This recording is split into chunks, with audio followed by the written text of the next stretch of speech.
Good evening, ladies and gentlemen. My name is David Cox, and I'm the host of the New America Movement. Thank you so much for tuning in. I have my co-host, Jordan Cox. Jordan, say hello. What's going on, everybody? How y'all doing this evening? Real fast before you take off, I want to say please comment, like, share, and follow New America Movement. Catch us on Twitter at New America Movement. That's at New America Movement, and the movement is MVMT. Please follow us on Twitter, Roku, and everything else. Let's get this show cracking. Absolutely. The races for 2024 are cranking up, and there's a whole host of characters joining the party. One of the interesting things I see that I kind of like is some of the characters I think are going to be pretty interesting. Now, you know Donald Trump is going to run, but what about this Nikki Haley, former governor of South Carolina, used to be the director for the United Nations representation of our country, appointed by Donald Trump. And I thought she did a tremendous job as a governor here in South Carolina. And I thought she did a tremendous job as running the UN as our presidential representation here in this country. Now, what's interesting is now she says she's going to run for president. She's already announced last week that she is a candidate for 2024 presidency representing the Republican Party. Mm-hmm. Now, there's a lot of things I like about her, and of course, there are going to always be things you're going to have questions about. What do you think about her competing with Trump, Jordan? Well, I like the fact that it's Nikki Haley. I do like the fact that it's Nikki Haley. So I'm going to just start off, though, by saying that I do think that Donald Trump's going to take this. I don't think Nikki Haley has a snowball chance at becoming president. I just don't think so. But what I do think, though, is I do think that potentially she could become his vice president. And I think that could be where this is leading. And I say that because Donald Trump is probably going to win the Republican Party because of the stuff that first of all, he's Donald Trump, right? Like, everybody loves him pretty much in the Republican Party. And now he's running in 2024, like, on some very good points that he sees going on in the country. Like, for instance, he's literally going to build a new missile defense system. Like, he's going to build us a new missile defense shield. Well, let's talk about that. Now, a lot of things I like about Nikki Haley. One of the things I like about her is her clarity on her platform. She's talking about not only do we need new kind of leadership in Washington, but we need to have term limits in Congress. And I've become a stickler on this issue because what I've seen in our country is people who are in office, the whole game, everything they do, everything that they're about is only about getting reelected. There's not a politician in Washington that you can't talk to. When you talk to about any issue, the fallback is always, how does this affect my reelection? How does this affect my position in the next coming years if I have to run again? And I don't like that kind of verbiage because I think an elected official should be able to make a decision solely based on what is good for the people that he represents and the nation that he's representing. So, if you're here in a District 4 or 3 or 2 or wherever, what do those people need? But also, what does the country need?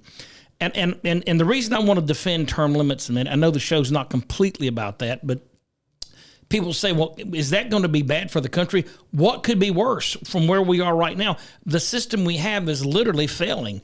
So when I hear a candidate talk about, I'm willing to become the president of the United States, and I'm going to run on a platform saying that I will work very diligently and hard to create term limits for politicians, that's going to pique my interest because our founding fathers never intended to make an elected position a permanent lifestyle.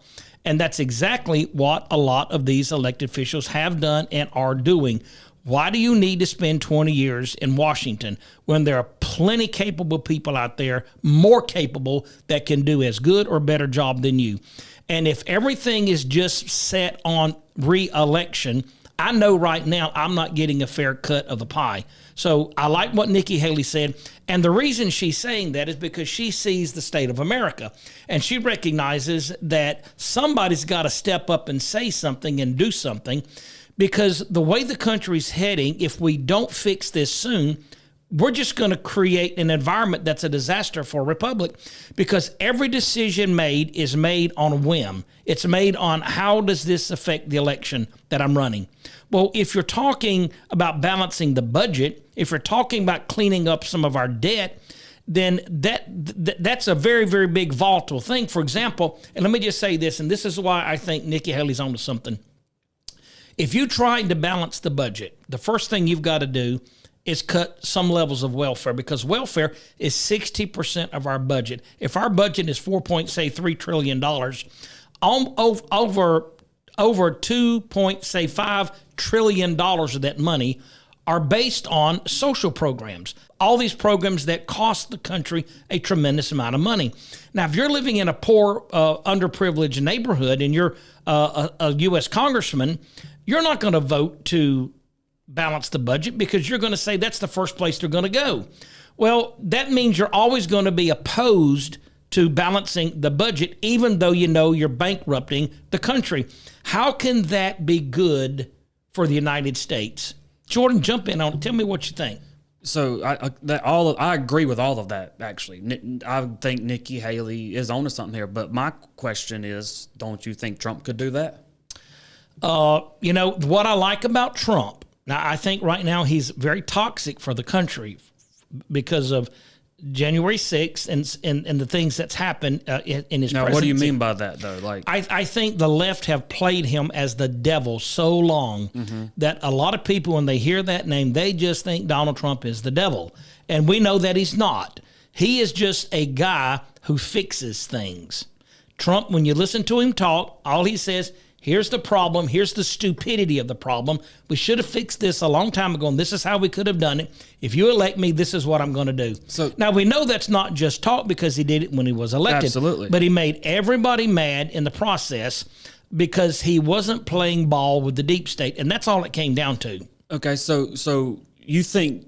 So what I'm hearing is you kind of think Nikki Haley can play ball with both sides a little bit. Well, let's face it. America is a highly divided country.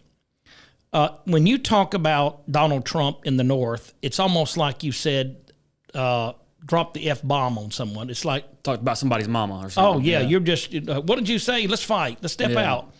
And that's what I mean. He's become a little toxic to people. And I think most of the people that see him in a bad light only are following news outlets that represent the left. Well, obviously. Like CNN Obviously. and all these nations. So they're going to play him as the devil. But I think that Trump will suffer some because of that, and they're going to gang up on him. Yeah. But I don't know that he can bring the country together. I think long term, I think he's more divisive. So separating the country than bringing it together. So let me say this real fast. I think more people love him than actually hate him. He needs 50 plus one. I think so. And what I mean by that is, I think people now, after Biden has said, okay, we can't just vote somebody just because we don't like the other person. We see what Biden has been doing, right? The word nuclear hasn't been used ever, even during the Trump administration, never was used. It's been thrown out like, the love word for a 14-year-old boy and his girlfriend. Like you don't love that girl. It's just you throw it out left and right. And this is what nuclear has become. It's just throwing out left and right. So what I'm getting at is Trump's coming in with a plan already to say, look, if you even try to do this, we're going to have a system built just like in Israel. We even helped Israel build it. And so we're going to have this system in place, this missile defense system, the Iron Dome. We're going to put it in place. Now, I think that's a great plan because right now we look weak. So he's talking about, I'm going to bring peace through strength. Governments have always had to lead through that.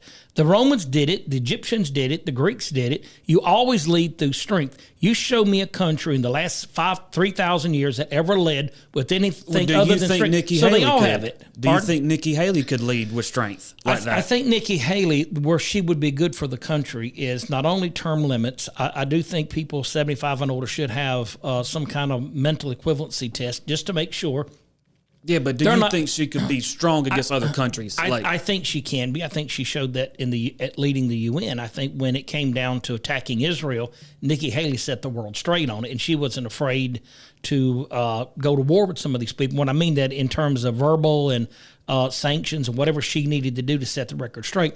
So she's got a very strong voice, and I think she could lead.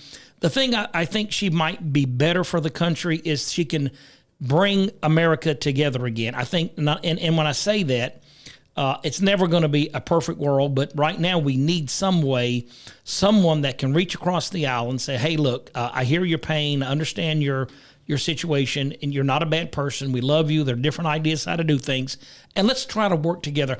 I think she can do that better. Now, Biden, that's one of his campaign slogans is, I'm going to bring America together, and it's been a disaster. Yeah. Not only has he done, he's widened the divide. What would Nikki Haley do? I think she's got the ability to be a little more bipartisan than Trump will ever be. Now, I like Trump's ability to lead because he's like a bulldog in a china cabinet in the sense that he's going to get her and say, look, get by all the politics, I'm going to get this done. And he did it. So no, absolutely right. He did. And so, but my thing is though, I would rather be safe and pay a little more. Because see, here's the thing. I know people are going to say, well, we got to pay for this defense system, right? Through taxes, right? We're going to have to pay through this somehow, some way.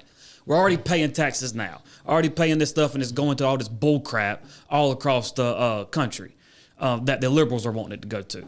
And so, what I'm saying is I would rather be safe and pay. If I'm gonna pay high taxes anyway, I'll pay it and go to bed at night. Well, with the bull in the china shop, argument I will go to bed at night. Then the argument is having a nuclear dome at an expense to increase our budget worth it. I would say, but it's not yes. just that. Yeah, I would agree with you on that because. At some point, you got an idiot out here that's going to mash a button, whether it's North Korea, China, Iran, some of these countries at some point. Especially if our airspaces keep getting floated through. Well, if you can get a balloon through here, I mean, my goodness. So yeah, I would like to see Trump's plan on that. And I don't oppose it. Mm-hmm. I just would like to hear more about it. I'd like to hear others than him just talk. I'd like to hear people in his cabinet who understand the science and cost behind it, how you could build a dome in America that would be 100% guaranteeing that we could shoot these nuclear weapons down if for some reason that were to happen. And let me say this about nuclear war too, if I can. Yeah, we have the threat of nuclear war, but another thing, I don't see Russia ever firing a nuclear weapon on America. It's not that it can't happen. It's just that if it does, it is suicide. It's like going into a bar, firing a gun, knowing 10 people got a gun, they're going to shoot you. Absolutely. So the counter I would say to that is, yeah, you're right, but at what cost? At what cost? I mean, if the nuclear weapon hits, right? Oh, that's game over. That's what I'm saying. It's game over. So you're right. It's a small chance, still a chance though. It is. And with something that could end my life like that, you better believe I would want to have something in place that could stop that. And if Trump can come in and say, look, we're going to build this the same way we did over in Israel, and we're going to make it use these missiles that are 10 times faster to be able to get there and stuff like that, I am all for that. Also, he's coming in and saying that he's going to turn around all the gender affirming care that's ever been put in place by this crazy administration we got right now. He's going to reverse all of it, and not just reverse it, make it criminal. If a teacher tries to tell a student that he or she's in the wrong body, he's going to make it criminal. If you are a doctor and you even have performed a surgery during the Biden administration, if Trump's elected, he's going to make it where those kids, if they grow up and they have issues, be able to sue that doctor. And all of this is going to happen, and so on and so on. It's going to make it illegal for it to happen to minors in anywhere in all 50 states. All of this stuff will come to a halt with Donald Trump. Now, when I say halt, I mean Trump's going to put his foot down on it and make sure that our kids are safe with this. Here's my prediction. Donald Trump wins the Republican nomination. I think Nikki Haley could be a great vice president. I'd like to see that happen. If they can keep the game pretty clean where they can work together in the future, I think that'd be a great team. If Nikki Haley gets the nomination, then certainly I would like to see her. I'd get behind her. I don't know. That's just so early. We don't know. Far as things happening, I don't think you'll ever get term limits in this country because I think the way the system's set up, they'll never institute it. Yeah, they lack power too much. You're not going to get they're not going to term limits. That's just going to be very, very difficult to It sounds good, and we agree with it. Yeah, but it needs to happen. Secondly, I think that getting mental competency tests on any terms, I think that's out. I don't think that will ever happen. I think that's just it sounds good, but it's not going to happen. Later in the game, she can say, look, I fought for it, but the left just refused to do it. She'll blame it on the left, but it's just not going to happen. I don't think Donald Trump will ever build a dome.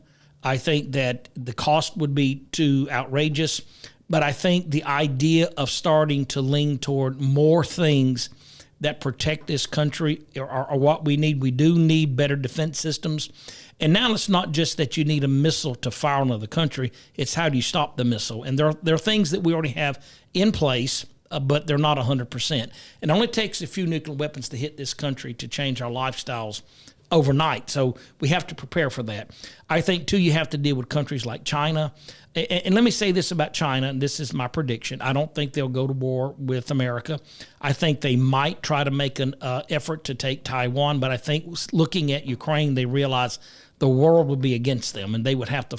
It would be an absolute 100% financial disaster for China to make one step or form of aggression on Taiwan, because all the countries of the world are going to come against you. Russia will consistently fall into bankruptcy if they can't keep their tanks monitored and maintained. How in the world are they doing this with their nuclear weapons? So there could be the case stated that their nuclear weapons don't even work, or most of them don't work. I know they got like 6,500. If they were to fire them off, I bet you probably 20% wouldn't come out of the silos. But now the problem of it is even 20% would wipe the world out. So, but if you can't keep your tanks up, what are you doing with these other issues like your nuclear weapon systems? Because those things are so expensive to maintain. It's just so expensive. And that's what happens when you that always happens in communist countries. You steal to get paid. And we have seen that they came into Ukraine, several thousand soldiers. I forgot how. I think it was maybe a couple thousand, and they went to get their winter gear, and it was all gone. And so the soldiers in Russia are literally freezing to death. And they said, well, where's all the winter gear? Well, they sold it on the black market. So if you're, and two, a lot of people don't know about Russia. I know we're getting off here a little bit, but when they were fighting the Afghans, a lot of people don't know, they would take their tanks and armored vehicles in Afghanistan, and the soldiers would strip the wire off of them. I mean, take the wiring and roll it up and sell it for money to buy cigarettes with. So I mean, that's what you see on rental property. Hey, who took the wire out of the house? Oh, the Russian troops are a bunch of crackheads. So that's what I'm saying. Are they capable of fighting? I don't know. We'll see. But hey, it's been a great show. Thank you for tuning in. Give us some comments on what you think. New American Movement, God bless you. We'll see you next week.